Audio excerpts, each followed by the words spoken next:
Peter Alberto Behrens y Bernardo Sorg plantearon el desafío que los medios de comunicación electrónicos están planteando a la prensa en este mundo contemporáneo. Yo voy más bien a referirme a los desafíos que a la libertad de expresión y a la libertad de prensa están planteando los autoritarismos del siglo XXI. A diferencia de lo que ocurrió en otros países de América Latina, durante la segunda mitad del siglo XX las libertades de expresión y de prensa fueron generalmente respetadas en el Ecuador, incluso durante 3 dictaduras militares y una civil que en esos años gobernaron el Ecuador. Si bien en estas dictaduras y en un gobierno democrático se desconocieron derechos y libertades fundamentales, los abusos y arbitrariedades fueron excepcionales.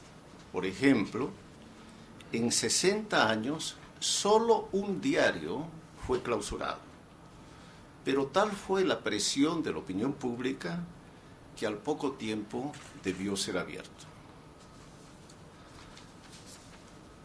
Por otra parte, los medios de comunicación privados fueron independientes de los poderes económico y político, ya que habitualmente recogieron las diversas posiciones de las corrientes de derecha y de izquierda, así como de los diferentes sectores sociales, económicos y culturales que suelen haber en una sociedad democrática. Si bien hacia fines de siglo, 4 canales de televisión estuvieron ligados a instituciones bancarias, uno de ellos no sirvió a sus intereses. Y los otros 3, a pesar de que los defendieron, también fueron abiertos al pluralismo ideológico y político nacional. Este ambiente de tolerancia y de respeto a la libre expresión y a la libertad de prensa, que tradicionalmente existió en mi país, cualquiera fuera la orientación ideológica de los gobiernos, ha sufrido un violento retroceso en el gobierno del presidente Rafael Correa. Acusando a los medios de comunicación privados de ser su principal enemigo, se mencionó ya esa expresión hace un minuto, ha buscado menoscabar su influencia, como también amilanarlos o silenciarlos, mediante costosas campañas publicitarias de descrédito, procesos administrativos, juicios penales y leyes punitivas. El gobierno realiza maliciosas y masivas campañas publicitarias de descrédito de la prensa libre, tan agresivas que sus cadenas de radio y televisión llegan a interrumpir programas noticiosos para atacar personalmente a periodistas que los dirigen. Durante el último campeonato mundial de fútbol, en los medios de comunicación que transmitían los partidos, se publicó una masiva publicidad atacando maliciosamente a la prensa libre, esto es, a los medios de comunicación privados. Y el presidente de la República, que tiene un programa radial de todos los días sábados, tiene un segmento especial dirigido específicamente a acusar, impugnar, culpar y desacreditar a los medios de comunicación. En los discursos que pronuncia, así como en entrevistas y cadenas de televisión y radio en las que interviene, no se refiere a los medios privados por su nombre, sino con expresiones insultantes, las más frecuentes: prensa corrupta y sicarios de tinta. Ha promovido procesos administrativos y juicios penales contra periódicos, revistas, televisoras, radios y periodistas. Presionó él, pública y personalmente, a los jueces que en 3 instancias condenaron a un periodista y a los directivos del diario El Universo a prisión y a que pagaran una indemnización de $40 millones. En realidad, el presidente reclamó una indemnización para su beneficio personal de $80 millones. 2 meses después, existen por lo menos 3 evidencias contundentes de que la sentencia de primera instancia fue elaborada por el abogado del presidente de la República y firmada por el juez que condenó al diario El Universo y al director de opinión. Una de esas evidencias es un video en el que el juez confiesa que recibió la sentencia y que la única modificación que hizo fue reducir la condena de 60 millones a $40 millones. El gobierno ha montado un imperio de 16 medios impresos, radiales y televisivos, que obviamente no se desempeñan, como usted acaba de decir, como la BBC de Londres. Cosa imposible en América Latina, a mi manera de ver, y comparto su opinión, y más imposible todavía en mi país, sino como órganos de propaganda del gobierno y de descrédito mediático de la oposición y de cualquier crítico, que puede ser un periodista, un empresario, un dirigente deportivo, un intelectual, un técnico, que se limita a señalar una cifra de inflación o una cifra de empleo o una cifra de crecimiento económico, distintas a las del gobierno. En obligatorias cadenas de radio y televisión se manipulan maliciosamente noticias y se difama a líderes políticos, sociales y económicos. Tarea que también cumple el mismo presidente de la República en casi todas sus presentaciones públicas, especialmente en su alocución semanal de los sábados. Está en trámite un proyecto de ley de comunicación en la que se propone crear un consejo que es necesario, como usted lo ha señalado, para que regule, pero que en este caso está controlado totalmente por el gobierno y no cumplirá el requisito exigido por usted, y que regulará los contenidos y las opiniones y noticias de los medios de comunicación y sancionará a quienes se aparten de sus disposiciones. Ley que ha tenido mucha dificultad en aprobarse, pues lleva 3 años en trámite.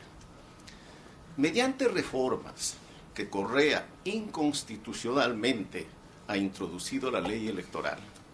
Digo inconstitucionalmente porque el presidente recibe la ley del Congreso y la objeta, como sucede en todo régimen democrático. Pero él añade artículos que no han sido discutidos por el Congreso. Y como el órgano legislativo necesita las 2/3 partes de los votos para negarlos, no lo puede hacer. De tal manera que quien termina legislando es el presidente de la República.